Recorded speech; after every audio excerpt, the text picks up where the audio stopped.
Louvado seja nosso Senhor Jesus Cristo, para sempre seja louvado. Seja bem-vindo mais uma vez ao canal Jesus é o Caminho. E esse é o nosso quadro Liturgia da Palavra Dominical, onde a cada domingo nós meditamos, refletimos sobre os textos que são propostos pela Igreja na liturgia da Palavra para o nosso crescimento espiritual. Hoje nós estamos aí no 11º domingo do tempo comum no ano B. E a liturgia de hoje, o centro da liturgia de hoje é a implantação do reino messiânico. O reino de Deus que é implantado no meio do povo. Meus amados irmãos, durante muito tempo se pensou que o reino, a ação da implantação do reino seria humana. E muitos pensavam que seria por uma ação humana que o reino seria implantado. A liturgia da palavra hoje, o centro dela é o Evangelho. Eu coloco aqui de maneira direta, por conta que o Evangelho vem trazer aquilo que Jesus compara com o reino dos céus. A semente que é lançada à terra e o grão de mostarda. Só que toda a liturgia demonstra isso para nós, o que é o reino de Deus e quem implanta o reino de Deus. E Jesus quer nos mostrar isso. Por quê? Porque Jesus veio, Jesus veio e quis e trouxe e deu uma resposta às ideias e às expectativas messiânicas dos judeus de seu tempo. Havia, por exemplo, os fariseus que pensavam poder apressar o advento do reino com a penitência, os jejuns, a observância da lei e das tradições. Havia também, por exemplo, os zelotas que procuravam implantar o reino, recorrendo à violência e à resistência armada contra os conquistadores romanos. Enfim, havia também os apocalípticos, convencidos de poder estabelecer com precisão, por seus cálculos cabalísticos, a hora e o lugar da gloriosa manifestação do Messias. Então existia três grupos aqui, pelo menos os mais conhecidos: os fariseus, os zelotas e os apocalípticos. Uns que queriam implantar o reino e achavam que o reino seria implantado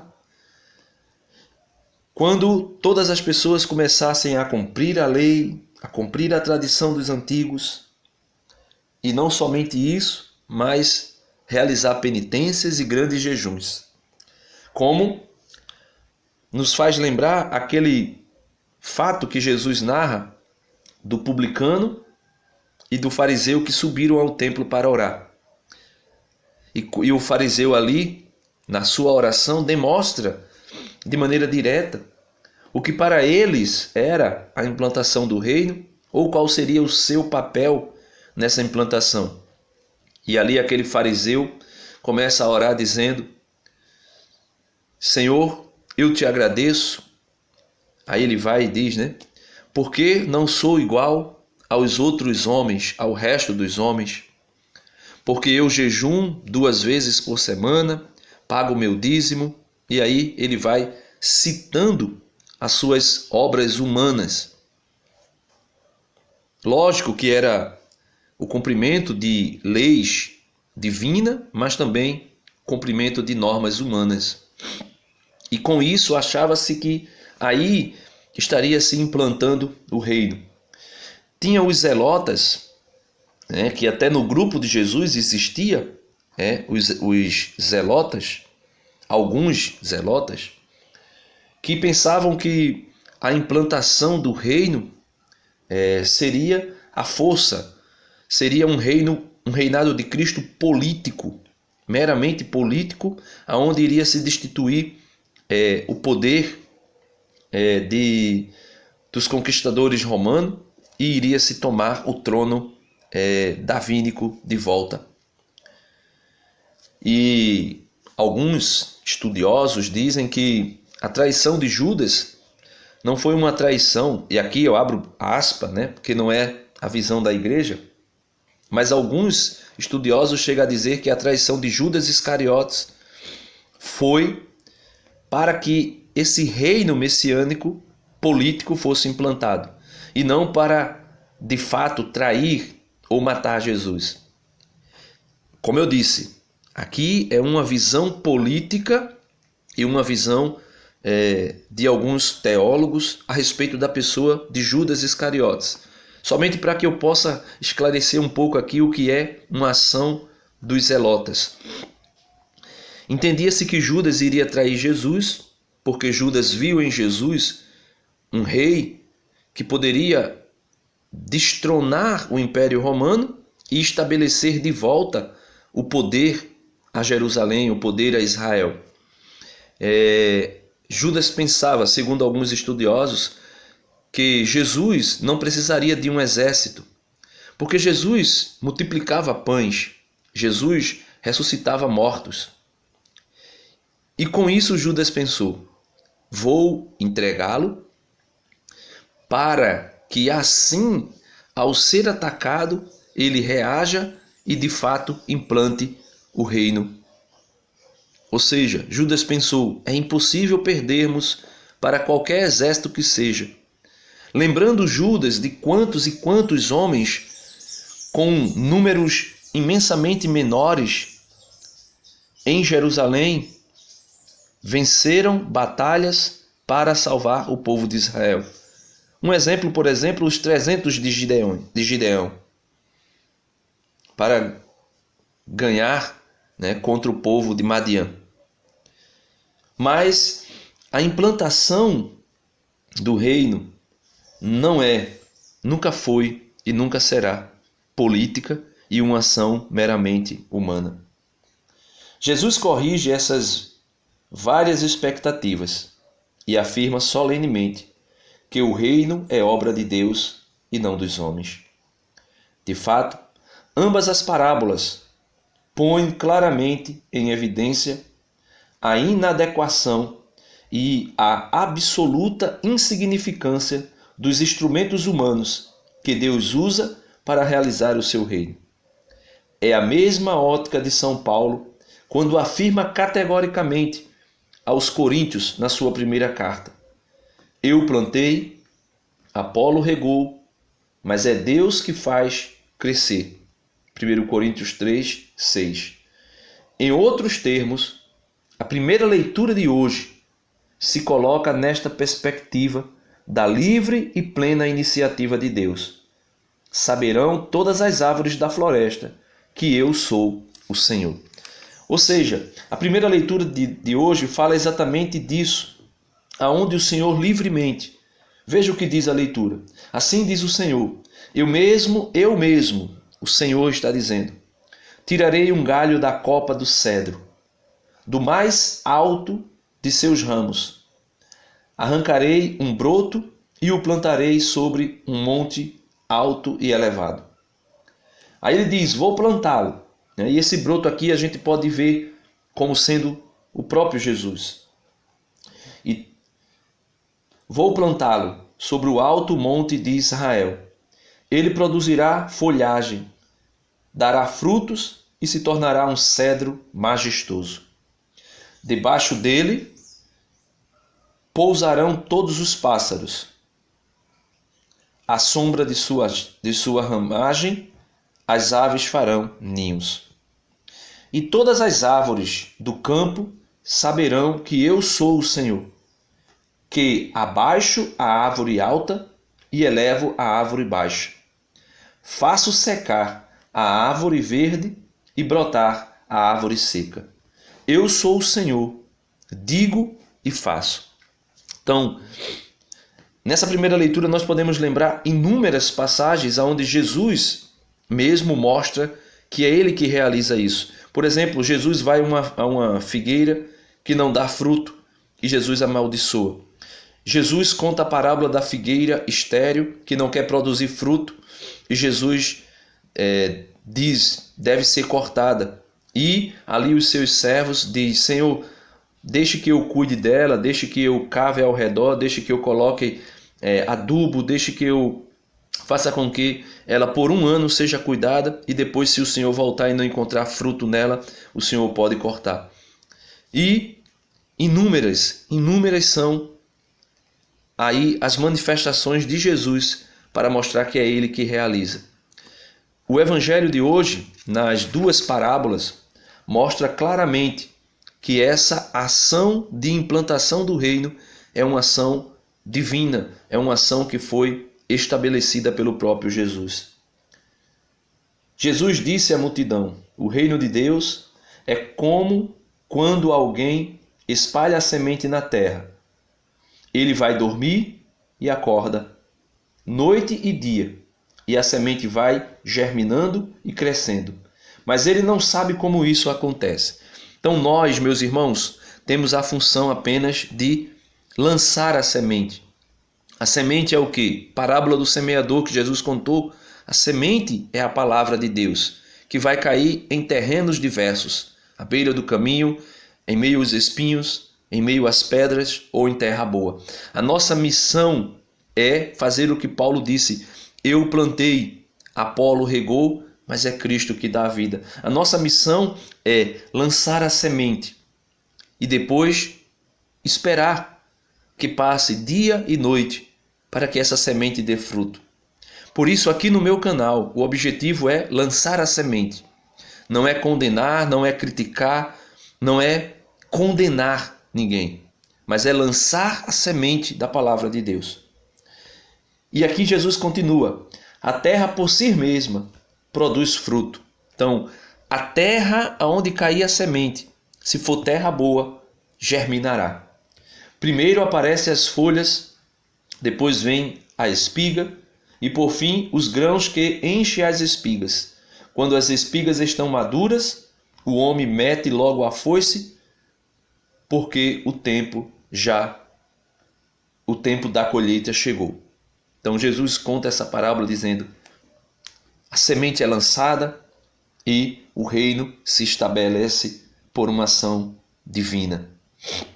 E Jesus continuou, com que mais poderei comparar o reino de Deus? Que parábola usaremos para apresentá-lo? O reino de Deus é como um grão de mostarda, que ao ser semeado na terra, é a menor de todas as sementes da terra. Quando é semeada, cresce e torna-se maior do que todas as árvores, ou melhor, todas as hortaliças, e estende ramos tão grandes que os pássaros do céu podem abrigar-se à sua sombra. Então, aqui está outra parábola, uma semente. A semente é do tamanho de um grão de mostarda.